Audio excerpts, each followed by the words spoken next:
Hi friends, welcome to my channel. ನಾನು ನಮ್ಮ ಮನೆ ಕಟ್ಟಿದಂಥ ಕ್ಲಿಪ್ಪಿಂಗ್ನ ಇಲ್ಲಿ ಆ್ಯಡ್ ಮಾಡ್ತಾ ಇದ್ದೀನಿ. ಎಲ್ಲ ಕೆಲಸಗಳು ಕೂಡ ಆಗಿದ್ದನ್ನ ಇಲ್ಲಿ ಸಣ್ಣ ಸಣ್ಣ ಕ್ಲಿಪ್ಪಿಂಗ್ ನಾನು ತೆಗೆದು ಇಟ್ಕೊಂಡಿದ್ದೆ ಮೆಮರೀಸ್ಗೋಸ್ಕರ. ಹಾಗಾಗಿ ಆ ಕ್ಲಿಪ್ಪಿಂಗ್ನ ಆ ವಿಡಿಯೋನ ಇವತ್ತು ನಾನು ಅಪ್ಲೋಡ್ ಮಾಡ್ತಾ ಇದ್ದೀನಿ. ನಿಮಗೆ ಇಷ್ಟ ಆದರೆ ಪ್ಲೀಸ್ ಫುಲ್ ವಿಡಿಯೋನ ವಾಚ್ ಮಾಡಿ. ನಾವು ಸ್ಟಾರ್ಟಿಂಗಿಂದ ಕೂಡ ಕೆಲವೊಂದು ಕ್ಲಿಪ್ಪಿಂಗ್ಸ್ನ ಲಾಸ್ಟ್ ಒಂದು 2-3 ವ್ಲಾಗ್ಸ್ ಅಲ್ಲಿ ಹಾಕಿದ್ದೆ. ಇದು ಏನಿದ್ರು ಅಂದರೆ ಫಿನಿಶಿಂಗ್ ಕೊಡ್ತಾರಲ್ವ, ಮನೆ ನಾನು ಹೇಳ್ತೀವಿ ಫುಲ್ಲು ಡೆಕೋರೇಷನ್ ಮಾಡೋದು ಅಂತ ಅನ್ಕೋಬೋದು. ಆ ಥರ ಇದಂತೂ ತುಂಬಾ ಕಷ್ಟದ ಕೆಲಸ. ಮನೆ ಕಟ್ಬಿಡ್ತಾರೆ, ಅದಾದಮೇಲೆ ಅದಕ್ಕೆ ಪ್ಲಾಸ್ಟಿಂಗ್ ಮಾಡೋದು ಮತ್ತು ಟೈಲ್ಸ್ ಹಾಕೋದು, ಇಂಟೀರಿಯರ್ ವರ್ಕೆಲ್ಲ ಇದೆಯಲ್ಲ, ನಿಜವಾಗ್ಲೂ ತುಂಬಾ ತಲೆನೋವು ಕೆಲಸ ಅಂತಲೇ ಹೇಳ್ಬೋದು. ಎಲ್ಲದಕ್ಕೂ ಸೆಲೆಕ್ಷನ್ ಮಾಡೋದಿದೆಯಲ್ಲ, ಹೋಗಿ ಎಲ್ಲ ನೋಡ್ತಾ ಇರಬೇಕು. ಮತ್ತು ಇಲ್ಲಿ ಮನೆ ಹತ್ರ ಕೆಲಸ ನೋಡ್ಕೋಬೇಕು. ಅದು ಅಲ್ಲದೆ ನಾವು ಮನೆ ಕಟ್ಟಬೇಕಾದ್ರೆ ಪ್ಲಾಸ್ಟಿಂಗ್ ಏನಿದೆ ಅದು ಸೀಲಿಂಗಿಗೆ ಮಾಡಿದ್ದೆಲ್ಲ ಕೂಡ ಕಿತ್ತೋಗ್ತಾಯಿತ್ತು, ಹಂಗಂಗೆ ಓಪನ್ ಆಗಿಬಿಡ್ತಾಯಿತ್ತು. ಅದಂತೂ ಫುಲ್ಲು ಮೈಂಡ್ ಅಂತೂ ಫುಲ್ಲು ಟೆನ್ಷನ್ ಆಗಿಬಿಟ್ಟಿತ್ತು ನಮಗೆ. ಒಂದು 15 ಡೇಸ್ ಕೆಲಸ ನಿಲ್ಲಿಸ್ಬಿಟ್ಟಿದ್ವಿ, ಯಾಕಂದರೆ ಸೀಲಿಂಗೆಲ್ಲ ಉದುರೋಗ್ತಿತ್ತು. ಆ ಥರ ಪ್ರಾಬ್ಲಮ್ ಆಗ್ತಾಯಿತ್ತು. ಮತ್ತು ನಾವು ಏನು ಹೇಳ್ತೀವಿ, ಗೃಹಪ್ರವೇಶಕ್ಕೆ ಡೇಟ್ನ ಹತ್ರ ಇದ್ದಾಗ ಕೇಳೋಣ, ಇನ್ನೂ ಸ್ವಲ್ಪ ದಿನ ಹೋಗಲಿ ಅಂತ ಸುಮ್ಮನಿದ್ವಿ. ಅದಾದಮೇಲೆ ಇಲ್ಲ, ಕೇಳ್ಕೊಂಬೇಡೋಣ ಅಂತ ಹೇಳ್ಬಿಟ್ಟು ನಾವು ಅದೊಂದು ಡಿಸೈಡ್ ಮಾಡಿದ್ದು ಒಳ್ಳೆಯದಾಯಿತು. ಕೇಳಿದ್ದಕ್ಕೆ ಅವ್ರು ಹೇಳಿದ್ರು, ಈ ನೆಕ್ಸ್ಟ್ ಮಂತು ಇನ್ನೊಂದು ತಿಂಗಳಿತ್ತು ಅಷ್ಟೇ, ನಾವು ಇನ್ನೂ 2 ತಿಂಗಳು ಬಿಟ್ಕೊಂಡು ಮಾಡೋಣ ಅಂತ ಅಂದ್ಕೊಂಡಿದ್ವಿ. ಅವ್ರು ಹೇಳಿದ್ದು ನೆಕ್ಸ್ಟ್ ಮಂತೇ ಮಾಡಬೇಕು, ಅಂದರೆ ನಾವು ಮಾರ್ಚಿಗೆ ಗೃಹಪ್ರವೇಶ ಮಾಡಿದ್ದು, ನಾವು ಏಪ್ರಿಲ್ ಮೇ ಆ ಥರ ಮಾಡ್ಕೊಳ್ಳೋಣ ಅಂತ ಹೇಳ್ಬಿಟ್ಟು ಅದಕ್ಕೂ ಇರಲಿ ಒಂದೆರಡು ಡೇಟ್ ಹಾಕ್ಸೋಣ ಅಂತ ಕೇಳಿದ್ವಿ. ಆದರೆ ಅವ್ರು ಹೇಳಿದರು ಇಲ್ಲ, ನೆಕ್ಸ್ಟ್ ಮಂತೇ ಮಾಡಲೇಬೇಕು, ಅದಿಲ್ಲ ಅಂದರೆ 5 ತಿಂಗಳವರೆಗೂ, ಅಂದರೆ ನಮ್ಮ ಹೆಸರು ಬಲ ಅಂತೇನೋ ಕೇಳ್ತಾರಲ್ವ, ಅಲ್ಲಿ ಅವರಿಗೆ ಬರೋದಿಲ್ಲ ಅಂತ ಹೇಳಿದ್ರು. ನಿಮಗೆ ಮನೆಗೆ ಹೋಗೋಂಥ ಡೇಟ್ ಚೆನ್ನಾಗಿಲ್ಲ ಅಂತ ಹೇಳಿದ್ರು. ಆಯಿತು ಅಂತ ಹೇಳಿಬಿಟ್ಟು ನೆಕ್ಸ್ಟ್ ಮಂತ್ ಅಂತ ಹೇಳಿದಾಗ ನಿಜವಾಗ್ಲೂ ಎಷ್ಟು ಫಾಸ್ಟಾಗಿ ಕೆಲಸ ಮಾಡಿಸಿದ್ವಿ ಅಂದರೆ, ಅವರು ನಿಮಗೆ ಗೊತ್ತಿರ್ಬೋದು, ಮನೆ ಕಟ್ಟೋರಿದ್ದರೆ ಎಷ್ಟು ಲೇಟ್ ಆಗುತ್ತೆ ಅಂತ. ವರ್ಷಾನುಗಟ್ಲೆಲ್ಲ ಮನೆ ಕಟ್ತಾರೆ. ನಾವಂತೂ ಹಸ್ಬೆಂಡ್ ಅಂತೂ 1.5 ತಿಂಗಳು ಕೆಲಸಕ್ಕೆ ಹೋಗಿಲ್ಲ ಪಾಪ. ಅವರು ಬರೀ ಮನೇಲೇ ಇದ್ಕೊಂಡು ಫುಲ್ಲು ಎಲ್ಲ ಕೆಲಸ ಕೂಡ ಗೃಹಪ್ರವೇಶಕ್ಕೆ ಎಲ್ಲದನ್ನೂ ರೆಡಿ ಇರಬೇಕು ಅಂತೇಳಿ ಎಲ್ಲ ಕೆಲಸದವ್ರನ್ನೂ ಒಟ್ಟಿಗೆ ಇಟ್ಕೊಂಡು ಕೆಲಸ ಮಾಡಿಸಿದ್ದಾಯಿತು. ನಿಜವಾಗ್ಲೂ ಒಂಥರ ಬೆಳಗ್ಗೆ ಎದ್ದರೆ ಒಂಥರ ಟೆನ್ಷನ್ ಆಗೋದು, ರಾತ್ರಿ 1 ಗಂಟೆ ಆದರೂ ನಿದ್ದೆ ಬರ್ತಾ ಇರಲಿಲ್ಲ.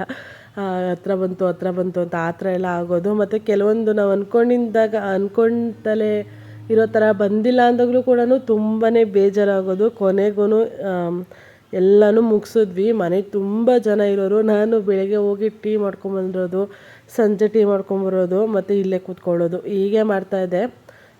ಒಂದೊಂದೇ ಕೆಲಸ ಎಲ್ಲ ಕೂಡ ಪಾಪ ಎಲ್ಲರೂ ಹೇಳಿದ ಟೈಮಿಗೆ ಕರೆಕ್ಟಾಗಿ ಮುಗಿಸ್ಕೊಟ್ರು. ಅಂದರೆ ಹಿಂದೆ ಕೂಡ ಹಸ್ಬೆಂಡು ಅವ್ರಿಗೆ ಅಷ್ಟು ಟಾರ್ಚರ್ ಕೊಟ್ಟು ಮಾಡಿಸ್ಕೊಂಡಿದ್ದು. ಇಲ್ಲಾಂದರೆ ಅವ್ರು ಮಾಡೋದಿಲ್ಲ. ಯಾವುದೂ ಕೂಡ ಉಳಿಸ್ಕೊಳ್ಳಿಲ್ಲ ನಾವು. ಪೇಂಟಿಂಗ್ ಇರ್ಬೋದು, ಆಮೇಲೆ ಈ ಟೈಲ್ಸ್ ವರ್ಕ್ ಇರ್ಬೋದು, ಇಂಟೀರಿಯರ್ ಇರ್ಬೋದು, ಎಲ್ಲ ಕೂಡ ಕರೆಕ್ಟ್ ಟೈಮಿಗೆ ಗೃಹಪ್ರವೇಶ ನಾಳೆ ಇದೆ ಅಂದಾಗಲೂ ಕೂಡ ಕೆಲಸ ಮಾಡ್ತಾನೇ ಇದ್ದರು. ನಾವು ಬಿಡ್ದಲೇ ಎಲ್ಲ ಕೂಡ ಮಾಡಿಸ್ಕೊಂಡ್ವಿ. ಒಟ್ಟಿನಲ್ಲಿ ಎಲ್ಲ ಕೂಡ ಚೆನ್ನಾಗಿ ಫಿನಿಶಿಂಗ್ ಆಯಿತು ಅಂತಲೇ ಹೇಳ್ಬೋದು. ಮನೆ ಇನ್ನೇನು ಕಿಚನ್ ವರ್ಕ್ ಎಲ್ಲ ಪೂರ್ತಿ ಮುಗೀತು, ಕಬೋರ್ಡ್ ಎಲ್ಲ ರೆಡಿ ಆಯಿತು ಅಂತ ಅಂದಾದಮೇಲೆ ನಾನು ಕಿಚನಿಗೆ ಬೇಕಾದಂಥ ಐಟಮ್ಸ್ನೆಲ್ಲ ಬುಕ್ ಮಾಡಿಕೊಂಡೆ. ಚಿಮ್ನಿ ಬುಕ್ ಮಾಡಿಕೊಂಡೆ, ಮತ್ತು ಗ್ಯಾಸು, ಫ್ರಿಜ್ಜು ಕೂಡ ಹೊಸದೇ ತೊಗೊಂಡೆ ಹಠ ಮಾಡಿ. ಚಿಕ್ಕದಿತ್ತು ಫಸ್ಟು ಫ್ರಿಜ್ಜು, ಅವಾಗಿಂದನೂ ಕೊಡಿಸಿ ಅಂತ ಹೇಳ್ತಾಯಿದ್ದೆ, ಕೊಡಿಸಿರ್ಲಿಲ್ಲ. ಈಗಂತೂ ಮನೆ ಕಟ್ಟೋದ್ಮೇಲೆ ಕೊಡಿಸ್ತೀನಿ ಅಂತ ಹೇಳಿದರು. ಒಳ್ಳೆ ಟೈಮ್ ಅಂತ ಹೇಳ್ಬಿಟ್ಟು ಇಡೀ ಕಿಚನಲ್ಲಿ ನಾನು ಮಿಕ್ಸಿ ಒಂದು ಬಿಟ್ಟು ಮಿಕ್ಕಿದ್ದೆಲ್ಲ ಕೂಡ ಹೊಸದು ತೊಗೊಂಡ್ಬಿಟ್ಟೆ. ಇದು ಫೇಬರ್ ಕಂಪ್ನಿದು ಚಿಮ್ನಿ ಬುಕ್ ಮಾಡ್ಕೊಂಡಿದ್ದೆ. ಇದು 19 ಎಲ್ಲ ಮರ್ತೋಗ್ಬಿಟ್ಟಿದೆ. ನಾನು ಕೆಳಗಡೆ ಮೆನ್ಷನ್ ಮಾಡ್ತೀನಿ ಎಷ್ಟು ಪ್ರೈಸ್ ಅಂತ ಹೇಳ್ಬಿಟ್ಟು. ಇದು ಫೇಬರ್ ಕಂಪ್ನಿದು 2023 ಮಾಡೆಲು, ತುಂಬಾ ಚೆನ್ನಾಗಿದೆ. ಯೂಸ್ ಕೂಡ ಮಾಡ್ತಾಯಿದ್ದೀನಿ ನಾನು. ಎಲ್ಲ ಕೂಡ ಅಷ್ಟೇ, ಈ ದುಡ್ಡು ಅಂತ ನೋಡಲಿಲ್ಲ, ಎಲ್ಲ ಕೂಡ ಕ್ವಾಲಿಟಿ ಚೆನ್ನಾಗಿರೋದು ಅದನ್ನೇ ಬುಕ್ ಮಾಡಿಕೊಂಡೆ. ಆಮೇಲೆ ತೋರಿಸ್ತೀನಿ ಫಿಕ್ಸಿಂಗ್ ಮಾಡೋದೆಲ್ಲ ಕೂಡ. ಇಲ್ಲಿ ಕೆಳಗಡೆ ಗೇಟ್ ಡಿಸೈನ್ ಮಾಡ್ತಾಯಿದ್ರು. ಗೇಟು ಅಷ್ಟೇ ವುಡ್ಡಿಂದು ಡಿಸೈನಲ್ಲಿ ಗೇಟ್ ಬರುತ್ತೆ. ಅದನ್ನು ಕೂಡ ನನಗೆ ಇಷ್ಟಪಟ್ಟಿದ್ದೆ. ಆಲ್ಮೋಸ್ಟ್ ಎಲ್ಲ ಕೂಡ ನಾನು ಕೇಳೇ ಮಾಡಿಸ್ಕೊಂಡಿದ್ದು. ಹಸ್ಬೆಂಡು ಅಷ್ಟೇ, ನಿನಗೆ ಅದು ಏನು ಬೇಕೋ ಅದು ಮಾಡಿಸ್ಕೊ ಅಂತ ಹೇಳಿದರು. ಅವ್ರಿಗೂ ಕೂಡ ಇಷ್ಟ ಆಗ್ತಾಯಿತ್ತು, ಯಾಕಂದರೆ ನಾವು ಲೇಟೆಸ್ಟಾಗಿ ಯಾವುದ್ಯಾವುದು ಡಿಸೈನ್ ಬರ್ತಾಯಿದೆ ಎಲ್ಲ ಕೂಡ ಈ ಪಿಂಟ್ರೆಸ್ಟಲ್ಲಿ ಮತ್ತು ಯೂಟ್ಯೂಬಲ್ಲಿ ಎಲ್ಲ ಕೂಡ ನಾನು ಯಾವತ್ತೂ ಕೂಡ ಕಿಚನ್ ಏನು ಹೇಳ್ತಾರೆ ವಿಡಿಯೋಸ್ ಆಗಲಿ ಅಥವಾ ಹೊಸ ಮನೆ ಕಟ್ತಾರೆ ವಿಡಿಯೋಸ್ ಆಗಲಿ ಯಾವತ್ತೂ ನೋಡ್ತಾ ಇರಲಿಲ್ಲ. ಹೋಮ್ ಟೂರೆಲ್ಲ ನೋಡ್ತಾನೇ ಇರಲಿಲ್ಲ. ನಾವು ಮನೆ ಕಟ್ಟ ಸ್ಟಾರ್ಟ್ ಮಾಡಿದ್ಮೇಲೆ ಬರೀ ಹೋಮ್ ಟೂರೇ ನೋಡ್ತಾ ಇದ್ದೀನಿ ನಾನು. ಅದಾದಮೇಲೆ ಮನೆಗೆ ವಾಲ್ಪೇಪರ್ ಗೋಡೆಗೆ ಒಂದು ಸೈಡ್ ವಾಲ್ಪೇಪರ್ ಮಾಡಿಸೋಣ ಅಂತ ಅಂದ್ಕೊಂಡ್ವಿ. ಪೇಂಟಲ್ಲಿ ಮಾಡಿಸಿದ್ರೆ ಪೇಂಟಲ್ಲಿ ಅಷ್ಟು ಲುಕ್ ಇರೋಲ್ಲ, ಚೆನ್ನಾಗಿ ಕೂಡ ಇರೋಲ್ಲ ಅಂತ ಹೇಳ್ಬಿಟ್ಟು ಈಗೆಲ್ಲ ಟ್ರೆಂಡಿಂಗಲ್ಲಿ ವಾಲ್ಪೇಪರ್ ಇದೆ ಅಂತೇಳ್ಬಿಟ್ಟು ಎಲ್ಲ ಕೂಡ ಚೆಕ್ ಮಾಡಿಸಿದ್ವಿ. ಚೆನ್ನಾಗಿತ್ತು. ನಾನು ಕೂಡ ಚೆನ್ನಾಗಿರೋದನ್ನೇ ಸೆಲೆಕ್ಟ್ ಮಾಡ್ಕೊಂಡ್ವಿ. ನಮ್ಮ ಚಿಕ್ಕಪ್ಪ ಎಲ್ಲ ಇದ್ದರು ಅವತ್ತು. ಎಲ್ಲ ಕೂಡ ಕೂತ್ಕೊಂಡು ಸೆಲೆಕ್ಟ್ ಮಾಡಿದ್ವಿ. ಎಲ್ಲ ಕೂಡ ಪರ್ಫೆಕ್ಟಾಗಿ ಮ್ಯಾಚ್ ಆಯಿತು. ತುಂಬಾ ಖುಷಿಯಾಯಿತು. ಯಾವುದು ಕೂಡ ಇದು ಮ್ಯಾಚ್ ಆಗಲಿಲ್ಲ, ಇದು ಬೇಡ ಅಂತ ಏನೂ ಅನಿಸಿದ್ದಿಲ್ಲ ನನಗೆ. ಎಲ್ಲ ಕೂಡ ಚೆನ್ನಾಗೇ ಮ್ಯಾಚ್ ಆಯಿತು. ಇಲ್ಲಿ ಕೂಡ ಕೆಲವೊಂದು ನಿಮಗೆ ತೋರಿಸ್ತಾ ಇದ್ದೀನಿ. ಒಂದು 4-5 ಬುಕ್ ತಂದಿದ್ರು. ಎಲ್ಲ ಕೂಡ ಒಂದಕ್ಕೊಂದು ಚೆನ್ನಾಗಿತ್ತು.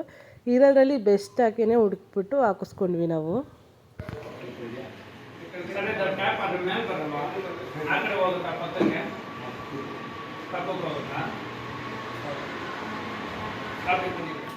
ಮತ್ತು ವಾಟರ್ ಪ್ಯೂರಿಫೈಯರ್ ಬೇಕಾಗಿತ್ತು. ಮೇಯ್ನ್ ಇದ್ದಿದ್ದೆ ಅದು ಕಿಚನ್ಗೆ.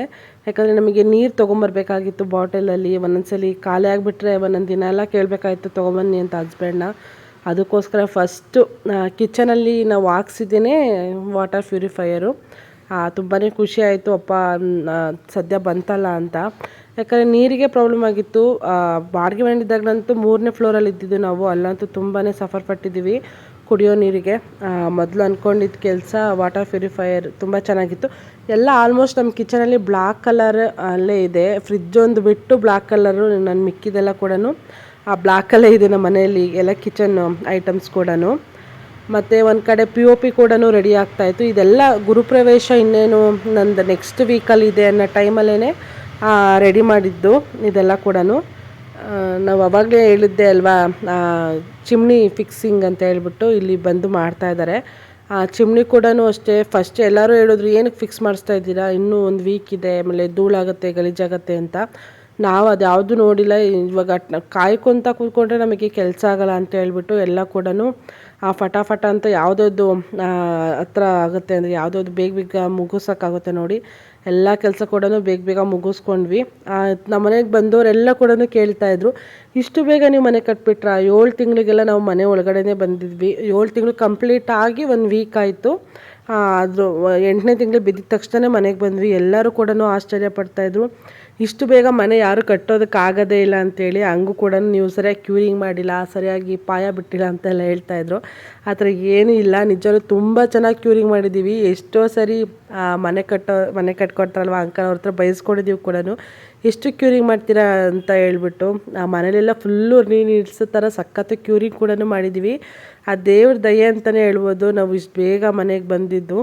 ಆ ಕೆಲಸ ಕೂಡ ಎಲ್ಲೂ ಕೂಡ ನಿಲ್ಲದೆ ಚೆನ್ನಾಗಾಯಿತು. ನಮಗೆ ಸೀಲಿಂಗ್ ಒಂದು ಪ್ರಾಬ್ಲಮ್ ಆಗಿಲ್ಲ ಅಂದರೆ ಅಟ್ಲೀಸ್ಟ್ 6 ತಿಂಗಳಲ್ಲೇ ನಮ್ಮ ಕೆಲಸ ಮುಗ್ದೋಗ್ಬಿಡೋದು. ಅಷ್ಟು ಚೆನ್ನಾಗಿ ಫಾಸ್ಟಾಗಿ ಆ ಕೆಲಸ ಕೂಡ ಎಲ್ಲರೂ ಮಾಡಿಕೊಟ್ರು ಅಂತಲೇ ಹೇಳ್ಬೋದು.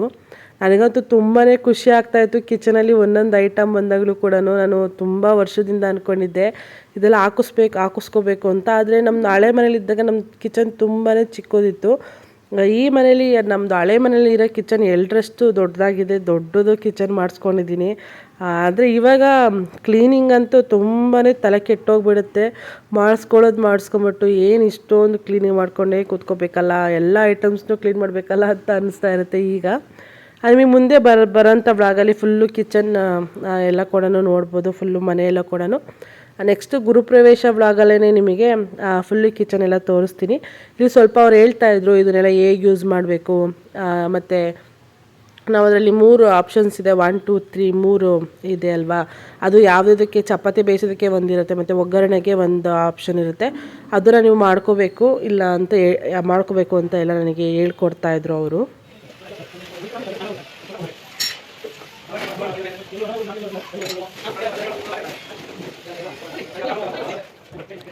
ಮತ್ತು ಈಗ ಗೋಡೆಗೆ ವಾಲ್ಪೇಪರ್ ಹಾಕ್ಸೋಂಥ ಟೈಮ್ ಬಂತು.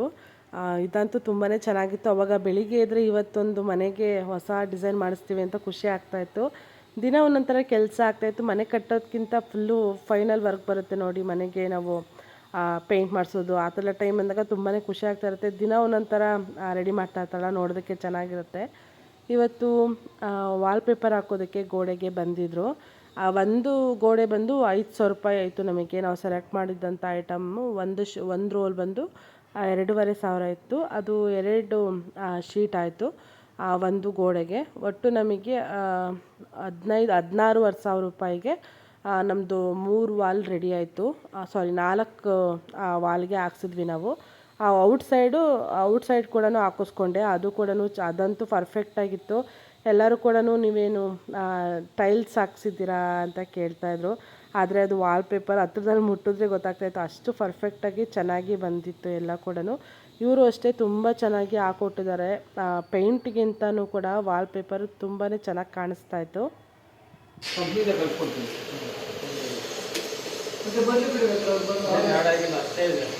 ಅಂತೂ ನಾನು ತುಂಬ ದಿವಸದಿಂದ ಆಸೆ ಪಟ್ಟಿದ್ದಂಥ ಫ್ರಿಜ್ ಮನೆಗೆ ಬಂತು. ಇದನ್ನು ಎತ್ಕೊಂಡು ಮೇಲೆ ಬರೋಷ್ಟೊತ್ತಿಗೆ ನಮ್ಮ ಚಿಕ್ಕಪ್ಪ ಅಂತೂ ಫುಲ್ಲು ಸುಸ್ತಾಗ್ಬಿಟ್ಟಿದ್ರು. ಅವರಿಬ್ರು ಅಷ್ಟೇ ಕರ್ಕೊಂಬಂದಿದ್ರು. ಜೊತೆಗೆ ಪಾಪ ನಮ್ಮ ಚಿಕ್ಕಪ್ಪ ಅಲ್ಲಿ ಕೆಲಸ ಮಾಡೋರೆಲ್ಲ ಕೂಡ ಕರ್ಕೊಂಡು ಪಾಪ ಕಷ್ಟಪಟ್ಟು ಎತ್ಕೊಂಬಂದರು. ಇದಷ್ಟೇ ಅಲ್ಲ, ಅವರು ಕೂಡ ಅಷ್ಟೇ ಹಸ್ಬೆಂಡ್ ಜೊತೆ ಒದ್ದಾಡಿದ್ದಾರೆ ಅಂತಲೇ ಹೇಳ್ಬೋದು. ಸ್ಟಾರ್ಟಿಂಗಿಂದನೂ ಅಷ್ಟೇ ಎಲ್ಲ ಐಟಮ್ಸ್ಗಳು ತೊಗೋಬೇಕಾದ್ರೂ ಅಷ್ಟೇ ಎಲ್ಲ ಕಡೆನೂ ನಮ್ಮ ಜೊತೆ ಬಂದು ಎಲ್ಲ ಕಮ್ಮಿ ಮಾಡಿಸಿ ಎಲ್ಲ ಕೂಡ ಕೊಡಿಸಿದ್ರು ಅಂತಲೇ ಹೇಳ್ಬೋದು. ಕೆಲಸನೂ ಅಷ್ಟೇ ಎಲ್ಲ ಕೂಡ ನೋಡ್ಕೋತಾಯಿದ್ರು. ಫಸ್ಟು ನಮ್ಮ ಚಿಕ್ಕಪ್ಪನೇ ಎಲ್ಲದಕ್ಕೂ ಕರಿತಾಯಿದ್ವಿ, ಬಂದಿಲ್ಲಿ ನೋಡ್ಕೋ ಇಲ್ಲಿ ಹೇಗೆ ಮಾಡ್ತಾಯಿದ್ದಾರೆ ಅಂತ. ಅವ್ರು ಹೇಳ್ದಂಗೆ ಹಸ್ಬೆಂಡ್ ಕೂಡ ಮಾಡ್ತಾಯಿದ್ರು. ಎಲ್ಲ ಕೂಡ ಅಷ್ಟೇ ಎಲ್ಲರೂ ಸೇರಿಕೊಂಡು ಈ ಕೆಲಸ ಮುಗಿಸಿದ್ವಿ.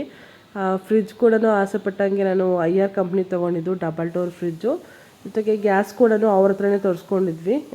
ಇದು ಕ್ರಾಂಪ್ಟನ್ ಕಂಪ್ನಿದು 4 ಬರ್ನಲ್ಲಿರೋದು. ಫ್ರಿಜ್ ತೊಗೊಂಬಂದಮೇಲೆ ನೆಕ್ಸ್ಟ್ ಡೇ ಬಂದಿದ್ರು ಇವರು. ಅಂದರೆ ನಮಗೆ ಅದು ಫ್ರಿಜ್ ಬಗ್ಗೆ ಹೇಳೋದಕ್ಕೆ. ಫ್ರಿಜ್ ಕೂಡ ಆನ್ ಮಾಡೋಂಗಿರಲಿಲ್ಲ, ಯಾಕಂದರೆ ನಾವೇ ಆನ್ ಮಾಡಿಕೊಂಡ್ರೆ ಅದೇನೋ ವ್ಯಾರಂಟಿ ಬರೋದಿಲ್ಲ ಆ ಥರ ಎಲ್ಲ ಹೇಳಿದರು. ಹಾಗಾಗಿ ನಾವು ಜಸ್ಟ್ ಅವ್ರು ತಂದಿಕ್ಕಿದ್ದನ್ನು ಹಂಗೆ ಇಟ್ಟಿದ್ವಿ. ನೆಕ್ಸ್ಟ್ ಡೇ ಬಂದು ಅವರು ನಮಗೆ ಇಲ್ಲಿ ಹೇಳ್ತಾ ಇದ್ದಾರೆ ಯಾವ ರೀತಿ ಟೆಂಪ್ರೇಚರ್ ಸೆಟ್ ಮಾಡಬೇಕು, ಬೇಸಿಗೆ ಟೈಮಲ್ಲಿ ಯಾವ ರೀತಿ ಟೆಂಪ್ರೇಚರ್ ಸೆಟ್ ಮಾಡಬೇಕು ಅಂತ ಹೇಳ್ತಾಯಿದ್ರು. ಇದು ಡಬಲ್ ಡೋರ್ ಫ್ರಿಜ್ಜು. ಒಂದು ಕಡೆ ಫ್ರೀಝರ್ ಇದೆ, ಒಂದು ಕಡೆ ನಾರ್ಮಲ್ ಫ್ರಿಜ್ ಇದೆ. ಬೇಕಾದರೆ ನಾವು ಫ್ರೀಝರ್ ಕೂಡ ಫ್ರಿಜ್ಜಾಗಿ ಕನ್ವರ್ಟ್ ಮಾಡ್ಕೋಬೋದು. ತುಂಬ ಚೆನ್ನಾಗಿದೆ ಫ್ರಿಜ್ ಇದು. ಗೃಹಪ್ರವೇಶದಲ್ಲಿ ತಂದಿದ್ದಂಥ ಎಲ್ಲವೂ ಕೂಡ ಆಲ್ಮೋಸ್ಟ್ ಇದರಲ್ಲೇ ಫಿಟ್ ಆಯಿತು ಅಂತಲೇ ಹೇಳ್ಬೋದು. ತುಂಬಾ ಚೆನ್ನಾಗಿದೆ. ಆದರೆ ನಾನು ಈ ಫ್ರಿಜ್ಜಲ್ಲಿ ಏನು ಕೂಡ ಇಟ್ಕೊಳ್ಳಲ್ಲ, ತರಕಾರಿನೂ ಕೂಡ ಫ್ರೆಶ್ಶಾಗಿ ತರ್ತೀನಿ. ಆದರೂ ಫ್ರಿಜ್ ಬೇಕು ಅಂತೇಳಿ ತೊಗೊಂಡಿದ್ದು. ಇಲ್ಲಿಗೆ ಇವತ್ತಿನ ವ್ಲಾಗ್ನ ಮುಗಿಸ್ತಾ ಇದ್ದೀನಿ. ನಾನು ಈ ವಿಡಿಯೋನ ಫ್ಯೂಚರಲ್ಲಿ ನೋಡಿದಾಗ ನನಗೆ ಖುಷಿ ಆಗುತ್ತೆ, ಹಾಗಾಗಿ ವ್ಲಾಗ್ನ ಅಪ್ಲೋಡ್ ಮಾಡಿದ್ದೀನಿ. ನಿಮಗೂ ಕೂಡ ಇಷ್ಟ ಆಗಿರುತ್ತೆ ಅಂತ ಅನ್ಕೋತೀನಿ. ನಾನು ಇದು ತೊಗೊಂಡಿದ್ದಂಥ ಐಟಮ್ಸ್ ಎಲ್ಲ ಕೂಡ ನಿಮಗೆ ಆಲ್ಮೋಸ್ಟ್ ತೋರಿಸ್ತೀನಿ. ನೆಕ್ಸ್ಟ್ ಗೃಹಪ್ರವೇಶದ ಬ್ಲಾಗ್ ಕೂಡ ಅಪ್ಲೋಡ್ ಮಾಡ್ತೀನಿ. ನಿಮಗೇನಾದರೂ ಇಷ್ಟ ಆಗಿದರೆ ಪ್ಲೀಸ್ ಲೈಕ್, ಶೇರ್ ಮತ್ತು ಸಬ್ಸ್ಕ್ರೈಬ್ ಮಾಡ್ಕೊಳ್ಳಿ. ಮತ್ತು ಪಕ್ಕದ ಬೆಲ್ ಐಕನ್ ಕ್ಲಿಕ್ ಮಾಡಿ. ಆಗ ನಿಮಗೆ ನಾನು ನೆಕ್ಸ್ಟ್ ಯಾವುದೇ ವಿಡಿಯೋ ಹಾಕಿದ್ರೂ ಕೂಡ ನೋಟಿಫಿಕೇಷನ್ ಸಿಗತ್ತೆ. ಮತ್ತು ಈ ವಿಡಿಯೋ ಬಗ್ಗೆ ನಿಮಗೇನಾದರೂ ಅನಿಸಿದರೆ ನಿಮ್ಮ ಅನಿಸಿಕೆ ಅಭಿಪ್ರಾಯಗಳನ್ನ ಕೆಳಗಡೆ ಕಾಮೆಂಟ್ ಸೆಕ್ಷನಲ್ಲಿ ತಿಳಿಸ್ಬೋದು. ಮತ್ತು ಇನ್ನೂ ಒಂದು ಇಂಟ್ರೆಸ್ಟಿಂಗ್ ಬ್ಲಾಗ್ ಜೊತೆ ಬರ್ತೀನಿ. ಅಲ್ಲಿವರೆಗೂ ಎಲ್ಲರಿಗೂ ನಮಸ್ಕಾರ.